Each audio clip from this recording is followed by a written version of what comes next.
Dans ce processus de vie, ce processus humain, ce processus juif, c'est une teshuva, c'est un retour.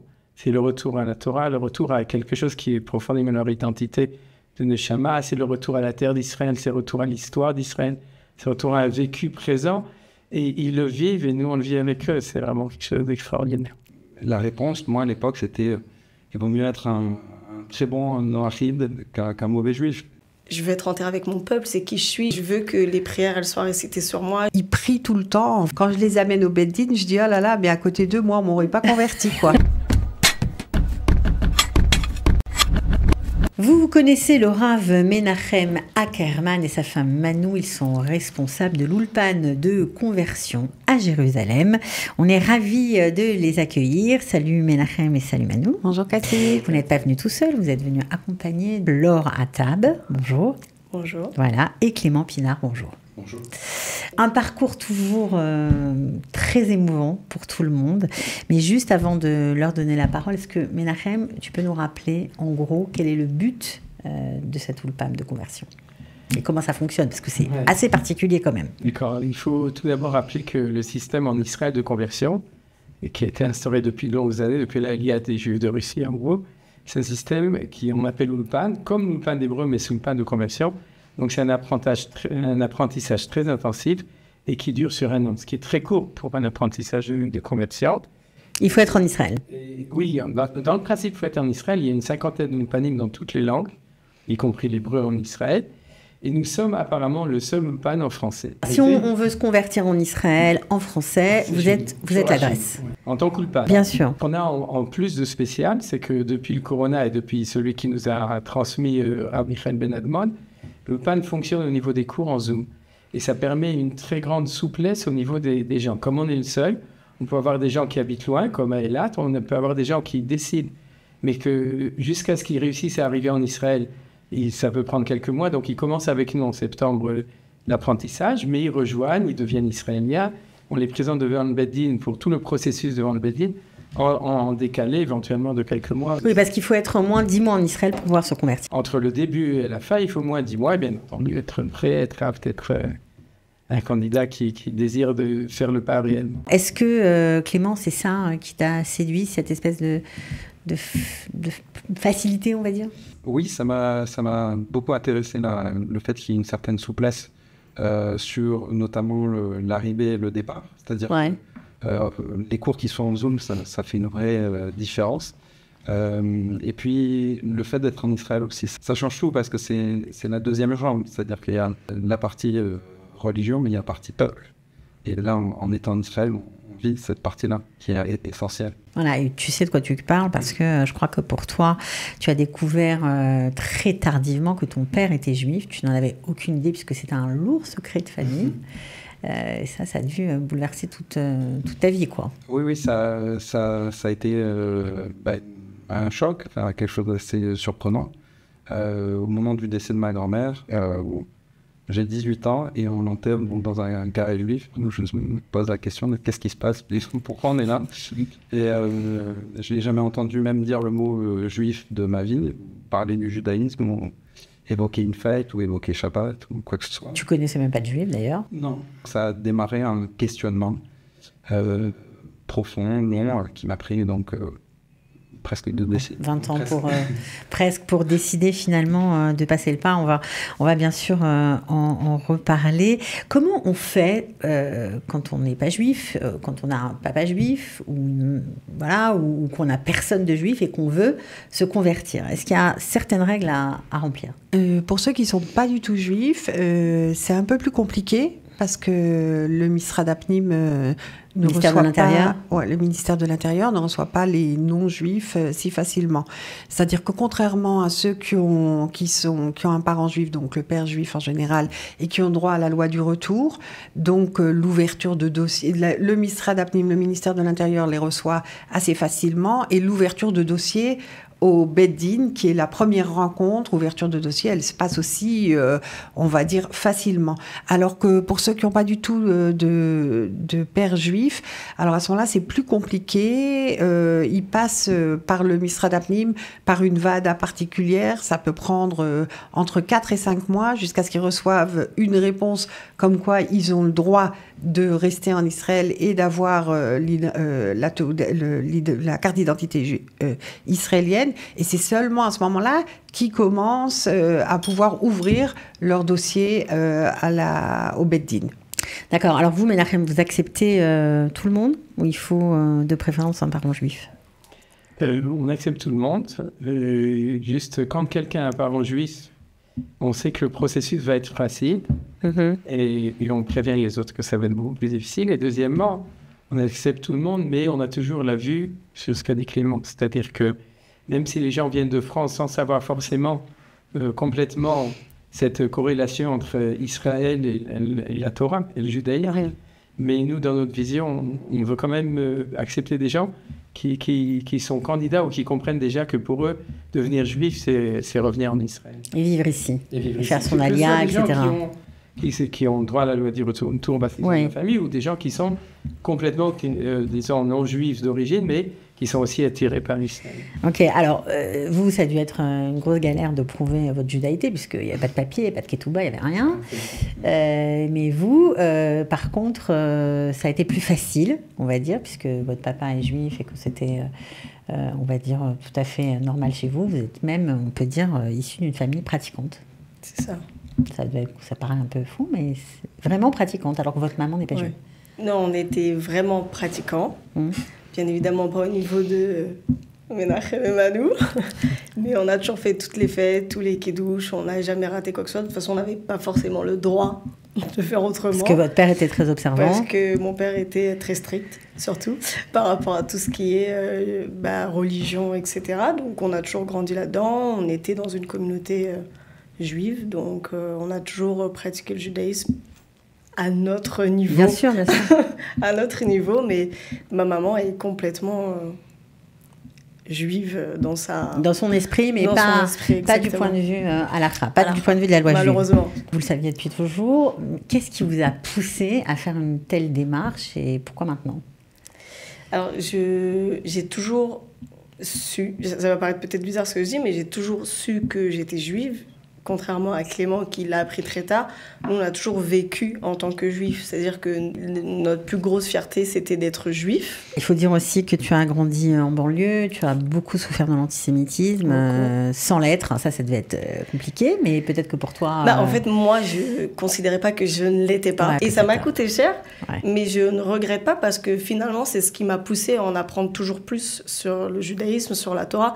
Je pense que si j'avais pas vécu dans ce collège-là, il y a plein de choses que j'aurais occultées et que j'aurais continué par traditionnalisme parce que j'avais cette habitude-là, mais j'ai approfondi beaucoup plus mes connaissances à ce moment-là de ma vie. Un collège de banlieue avec beaucoup de musulmans qui t'ont fait beaucoup de misère, mais qui t'ont forcément poussé dans tes retranchements. Exact. Et comprendre qu'est-ce que c'est que le judaïsme. Exact. J'aurais pu choisir le chemin de la facilité et soit occulter mon côté juif, soit me convertir ou à l'islam. À l'islam, effectivement, en leur donnant raison. Et je pense que ça m'aurait évité beaucoup de problèmes. Mais c'était pas dans ma nature, c'était pas moi. Et puis je suis juive et ça changera pas. Et j'ai toujours dit, je suis née juive, je mourrai juive. Alors je ne suis pas née juive, mais ça a toujours été comme ça. En tous les cas, moi, je l'ai toujours senti comme ça. Je suis née juive, je mourrai juive. Je ne veux pas être autre chose. Alors, ils ont un point commun tous les deux, Menachem, c'est qu'ils avaient des questions. C'est ça, en fait, qui les a poussés à se convertir. C'est chercher des réponses. Pourquoi.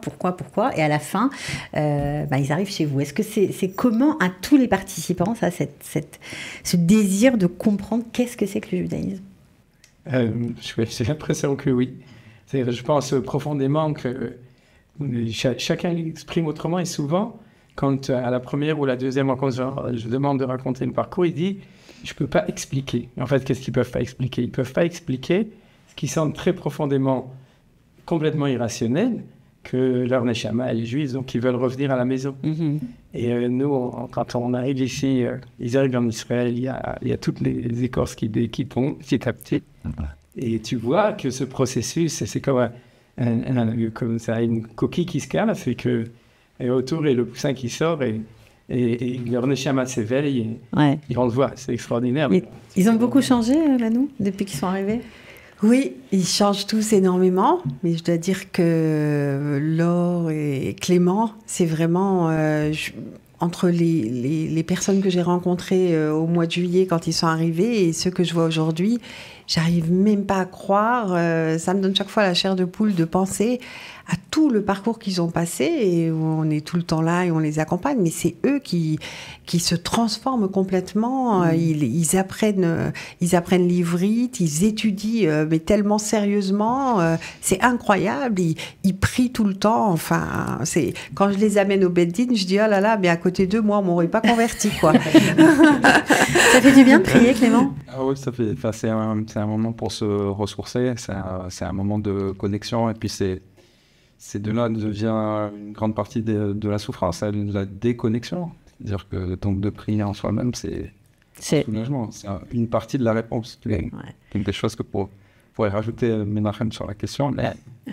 Mais pour moi, c'est vraiment se reconnecter. C'est ce que j'ai ressenti la première fois que je suis venu au Kotel aussi.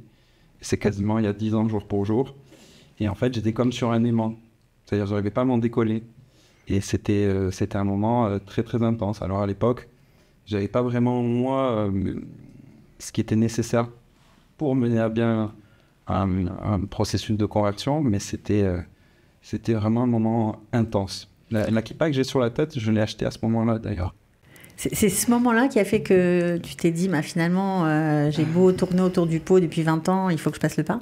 Il y a beaucoup de hauts et de bas.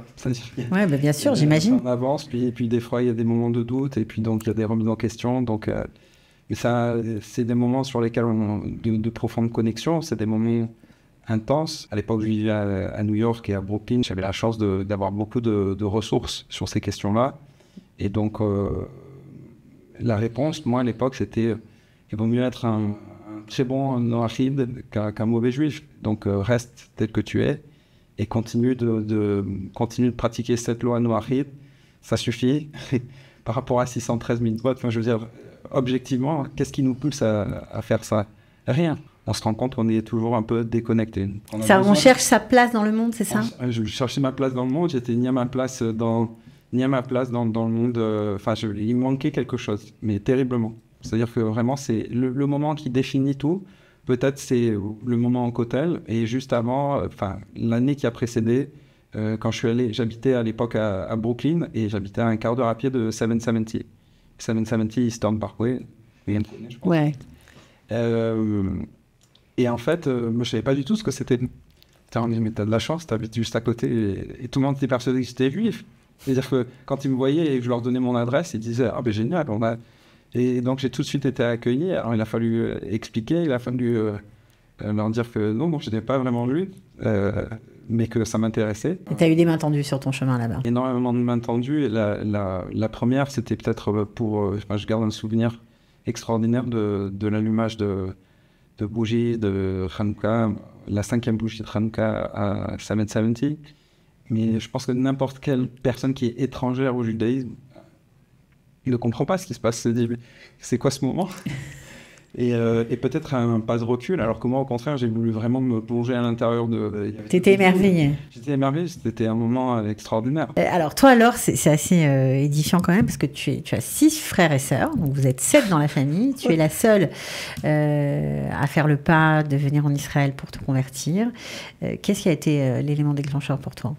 Alors, après mes années collège, j'ai déjà voulu essayer de me convertir parce que je voulais que ce soit... J'avais l'impression de mériter ma place dans le peuple juif après tout ce que je venais de vivre. Donc, j'ai fait un premier pas pour la conversion. Je n'ai pas été très bien accueillie. J'avais l'impression qu'on portait un regard assez accusateur sur moi, comme si j'étais responsable d'une quelconque faute, alors que j'étais pour rien, en fait, finalement, dans cette histoire. Dans ce mariage mixte. Exact. Donc, j'ai fait ce premier pas. J'ai assez mal vécu. J'avais l'impression tellement de mériter ma place que quand je me suis confrontée à cette personne, j'ai été un peu, je pense, vexée et blessée. Désenchantée. Voilà. Donc, je me suis dit, écoutez, j'ai pas besoin d'eux pour vivre mon judaïsme. Je pense que c'est entre Hachem et moi, et qu'Hachem, il sait pertinemment ce que je ressens et qui je suis. Donc, pendant des années, ça a perduré. On continuait de... Qu'est-ce qui s'est passé ? Je vivais mon judaïsme tranquillement dans mon coin et mon papa est tombé malade. Et là, on se prend une claque. Parce qu'on se rend compte qu'on a des solutions pour toute notre vie. Parce que finalement, manger cachère, vous n'avez pas besoin d'être juif pour manger cachère. Aller à la synagogue, on ne m'a jamais demandé ma pièce d'identité à l'entrée. Mon Rav me connaît depuis que je suis petite, donc ça se passe très bien. Pour tout ça, même pour le mariage, j'ai pas trop de problèmes à trouver un garçon juif. En tout cas, ma mère l'a fait, donc je pense que j'aurais pas trop de problèmes non plus. Mais pour les enfants, je pensais même à une solution, c'est-à-dire que je les ferais convertir très rapidement, ça sera peut-être plus facile pour eux, mais j'avais pas de solution pour après. C'est-à-dire que... Après, ça veut dire quoi ? C'est-à-dire que je veux pas être enterrée... je veux être enterrée avec mon peuple, c'est qui je suis, je veux que... C'est peut-être glauque de parler de ça. Non, mais c'est tout à fait... Je veux que les prières, elles soient récitées sur moi, je veux pouvoir... Et j'ai aussi eu un point hyper important que je connaissais pas forcément avant, c'est que dans le judaïsme, on peut aider aussi nos proches qui sont partis, que je pouvais pas forcément faire en tant que non-juive. Je sais qu'Hachem, il voit ce que je fais. En priant pour que... Oui, je sais qu'il sait ce que je fais, etc. Mais j'ai pris conscience que ma parole, entre guillemets, aurait aussi plus de poids si j'étais convertie, même si je le faisais en tant que non-juive, dans ma foi à moi, de juif. C'est ça qui t'a déclenché ? Je pense que c'est... J'ai l'impression aussi que quand mon père est tombé malade, on a beaucoup prié, et j'avais l'impression que toute ma vie, j'avais demandé des choses à Dieu sans jamais pouvoir le remercier avec les mots qu'il voudrait. C'est peut-être parce que... Non, mais pas du tout. Mais c'est ce qu'il expliquait. On ne peut pas expliquer, quoi. C'est ça. Non, mais parce que j'avais l'impression que toute ma vie, j'ai été malade petite, on m'a toujours appris à remercier Dieu, à demander à Dieu, etc. Mais j'avais l'impression que vu que je prie avec mes mots, et j'avais toujours l'impression de lui demander des choses et de jamais pouvoir le remercier avec les mots qu'il voudrait, entre guillemets.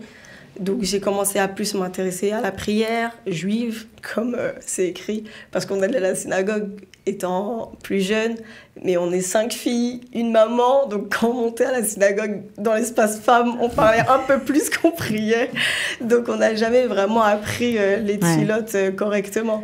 Donc j'avais l'impression que je devais le faire. Tu as décidé... Oui, j'avais promis à Hachem que parce que mon père était dans un état très critique, et j'ai promis à Hachem que s'il me le laissait avec nous, je prendrais sur moi j'irais jusqu'au bout de la conversion, je me rapprocherais de lui, c'est-à-dire que au-delà d'être traditionnaliste, ouais, tu le ferais vraiment dans les règles. Je serais plus religieuse, quoi. Ouais. Donc j'avais pris pas mal de choses sur moi, et mon papa s'en est sorti quelque temps. J'aurais dû préciser mon accord. Mais en tous les cas, il s'en est sorti. Et donc, j'ai pris la décision que j'allais faire les choses jusqu'au bout. Malheureusement, quelques semaines après, il est décédé. Donc, on a dû faire l'année de deuil, enfin, le mois de deuil de 7 jours, le mois et l'année, que j'ai fait vraiment... Enfin, qu'on a tous fait dans les règles de l'art, ouais. Et après cette année, il y a eu pas mal de choses comme par hasard. C'est-à-dire que, comme par hasard, juste après l'année de mon papa... Il y a eu un taglit chauffard qui est tombé pendant cette période. C'était la dernière session pour les gens de mon âge, parce que je ne suis pas toute jeune, malheureusement.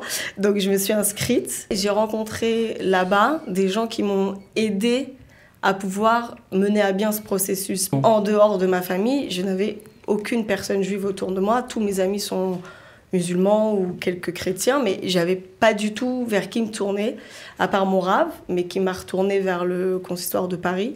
J'avais plus tellement envie de refaire cette démarche à nouveau. Donc tu t'es dit, grâce à Chauffard... Taglit, je me suis dit, c'est peut-être la première étape. Et ça a été réel, puisque j'ai rencontré là-bas Gabriel Lévy, qui m'a beaucoup aidée. à construire un peu tout ce projet de conversion en Israël. Et qui t'a présenté Et qui m'a envoyé les coordonnées, effectivement, du Rav Ackerman.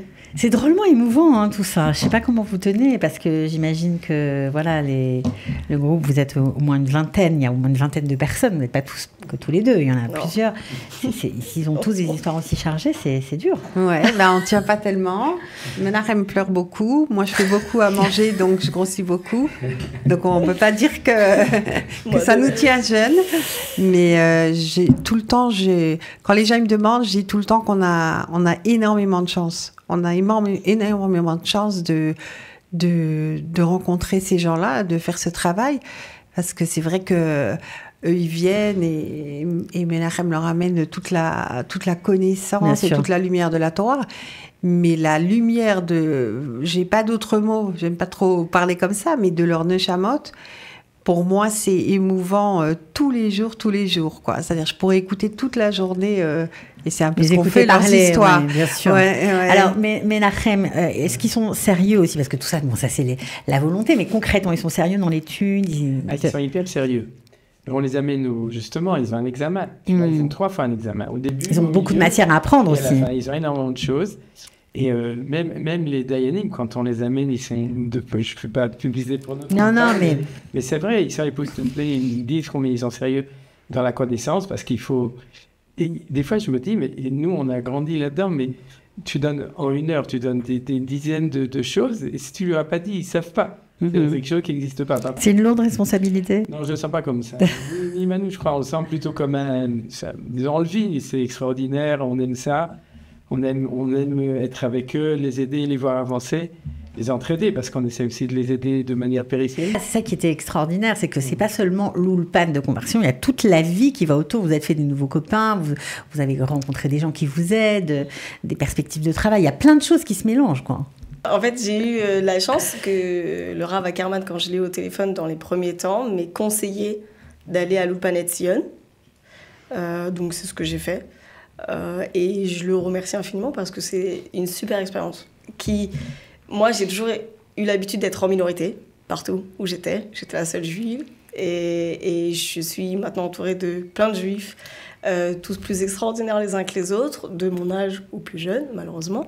Je ne suis pas toute jeune, mais en tous les cas, qui connaissent énormément de choses. Et je dois dire qu'aujourd'hui, si j'en suis... Non, je suis... au niveau où j'en suis, mais si je suis à ce niveau-là, c'est vraiment en partie aussi grâce à eux, grâce aux cours, mais grâce à eux parce que j'ai la possibilité de voir de la pratique, entre guillemets, tous les jours. C'est-à-dire que je suis à table, naturellement. J'oublie sur quel bracha il faut faire sur cet aliment. Tout de suite, j'en ai un qui me le dit. Enfin, et c'est vraiment un vrai groupe qui s'est créé. Et c'est vraiment extraordinaire parce que on attend vraiment, on est 4 personnes d'Ulpan Etzion à faire la conversion avec Manu et le Rav Ackerman. Et tout le groupe de Français de l'Ulpan Ackerman attend notre conversion. Genre, ils veulent faire la fête, et ils le vivent vraiment tellement avec nous que c'est très émouvant. Et ça fait plaisir d'avoir l'impression d'être à sa place, enfin. Ouais. Tu ressens ça, toi aussi, Clément?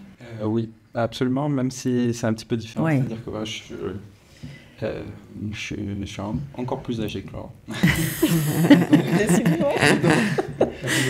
On peut donner vos âges, bon, 29 et 41, ça va, pas de... Ok. C'est un peu compliqué c'était compliqué de me consacrer 8 heures par jour, 5 jours par semaine juste à l'hébreu, parce que j'ai une activité professionnelle, et donc il fallait quand même que je puisse continuer mon activité professionnelle. Et donc de ce fait, pas forcément évident de le combiner avec l'ambiance d'un Ulpan d'Ivrit, mais cependant il y a quand même la présence de la communauté, d'autres personnes de l'Ulpan. On se rencontre en permanence. Il y a des chavruta qui s'organisent, on peut étudier, et puis c'est tout ce qu'on apprend aussi notamment sur les lois de la construction du temple, du Mishkan. Ça nous paraît complètement abstrait vu de Chutzaret. Puis tout de suite, quand on est plongé, c'est juste là, en fait. Enfin, là, tu passes la colline, et c'est ici que ça se passe. Il y a des matières que vous préférez? Moi, l'étude de la paracha, c'est ce que je préfère. Toi aussi? Moi, j'aime bien tout ce qui est généalogie, et j'aime bien tout ce qui est prière. Parce que c'est la seule chose qui m'a, entre guillemets, manqué pendant toute mon éducation juive. C'est-à-dire que toutes les fêtes, je les connais par cœur. Mais la j'ai prière, fait ça depuis petite. Mais la prière, c'est quelque chose qui me manquait. Et souvent, on était en demande et c'est vrai que je trouve ça important de prendre du temps dans la journée pour remercier Dieu de tout ce qu'on a. Et je trouve que c'est pour moi le plus intéressant. Enfin, ce qui me manquait le plus. Les familles sont avec vous ou c'est compliqué? Nous, on est beaucoup. on est énormément, mais ils sont tous là, que ce soit mes oncles et mes tantes en Israël, que ce soit ma mère. Ma mère, c'est incroyable. Ma mère, elle est admirative parce que c'est quelque part la chose qu'elle aurait toujours aimé faire. Et je suis sûre que même si j'arrive pas à convaincre les 7, au moins ma maman, elle le fera, ça c'est sûr. Ouais. Et toi, c'est sûr. Moi, je pèse toute famille en Israël. Mes parents, je suis en très très bon terme avec eux et ils me soutiennent, mais ça reste étranger pour eux. Ça reste quelque chose d'extérieur. Mais ils me soutiennent de tout leur cœur, mais ils n'arrivent pas vraiment à comprendre ce que je suis en train de faire. Ça a dû être un choc pour ton père. Oui, c'est sûr. C'est lui, ça a été le plus difficile, certainement pour lui, parce que même s'il est juif, il n'a pas du tout vécu une vie juive, il n'a jamais été en lien avec ça. Même si quand il est venu en Israël la première fois, quand il est revenu de son voyage, je lui ai dit alors c'était comment ce voyage? Il m'a dit j'ai l'impression que j'étais en famille. Et j'ai dit voilà, qu'est-ce qu'il faut rajouter plus? Et mais j'ai l'impression de voir ma tante, mon oncle.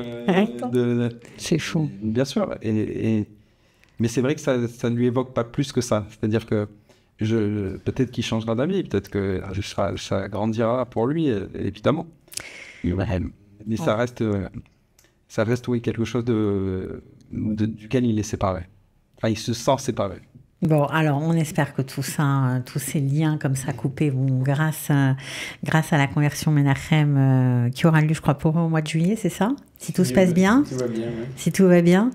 Ouais. Qu'est-ce que ça vous fait? À chaque fois, je vous pose la question parce que c'est tellement incroyable quoi, de les accompagner sur ce chemin identitaire tellement essentiel, tellement profond. Ça nous renforce, c'est ce que dit Manu. Il y a une Gemara qui dit que, en fait, les guérim, ceux qui se convertissent, sont un problème pour le peuple juif parce que si eux font ce chemin, alors pourquoi est-ce que nous, on ne fait pas pourquoi on ne fait pas autant? Comme disait Manu, on est très admiratif parce qu'on sait les difficultés que ça représente pour eux, les détachements que ça représente pour eux, les prises de position. Cette année, c'était encore spécial puisque il y a eu la guerre. On n'en a pas parlé, mais... Leur processus de conversion pendant la guerre. Ils auraient pu partir, se dire, non mais là c'est trop, là. Personne n'est parti, tous ceux qui étaient partis sont tous revenus. On n'y croyait pas. On a eu 100% de gens qui sont restés ou qui sont revenus en Israël de ce groupe, de cette année. C'est quelque chose qui est absolument de nouveau. Et pour moi, il y a aussi ce fait, dans la mesure où on est attaché à eux, et puis comme on entend, c'est-à-dire on sent leur neshama, c'est très différent de quelqu'un qui fait tchouva dans le sens où il y a le côté, on pourrait dire légal, le côté à l'Afrique, qui fait qu'ils doivent passer la conversion, le Bedin, etc. Mais d'un autre côté, dans ce processus de vie, ce processus humain, ce processus juif, c'est une tchouva, c'est un retour. C'est le retour à la Torah, le retour à quelque chose qui est profondément leur identité de Neshama, c'est le retour à la terre d'Israël, c'est le retour à l'histoire d'Israël, c'est le retour à un vécu présent. Et ils le vivent et nous, on le vit avec eux. C'est vraiment quelque chose d'extraordinaire. Alors, on espère qu'on aura de vos nouvelles. Moi, j'en prends toujours des nouvelles de ceux qui viennent nous voir. Quand vous aurez réussi votre examen devant le Beldin, quand vous serez passé au Mikvé, on vous souhaite vraiment bonne chance. Voilà. Il paraît que c'est très émouvant toujours. Je crois que tout le monde pleure, encore une fois. Une anecdote, c'est que l'année dernière, j'ai amené une fille pour la conversion. Non, Menachem était aussi avec. Et puis, donc, le Beddin l'a fait rentrer et lui a dit que c'était bon, qu'elle était reçue dans le peuple. Et en fait, Menachem et moi, on s'est mis à pleurer. On pleurait tellement qu'on lui a rien dit. Et du coup, elle s'est mise à pleurer. Et le Rav a dit, elle a cru qu'elle n'était pas passée. Et le Rav, il nous disait, dites-lui que c'est bien, dites-lui que c'est bon. Et nous, on n'arrivait pas à parler. Elle s'est mise à crier à ce moment-là. On lui a dit, c'est bon, t'es passée. Bon, on va finir sur un éclat de rire parce qu'on en a bien besoin. Et puis, on vous souhaite le meilleur, franchement. Merci pour ces beaux témoignages. Merci, Menachem et Manu, bien sûr, très important. Merci à toi, Cathy. Pour le travail, on sait que c'est comme une famille pour ceux qui veulent rejoindre le peuple juif. Vous vous occupez d'eux, vous les recevez, vous occupez de les choyer, voilà, les protéger et les accompagner sur ce nouveau chemin. Bravo à tous. Merci d'avoir été avec nous. Merci beaucoup. Merci.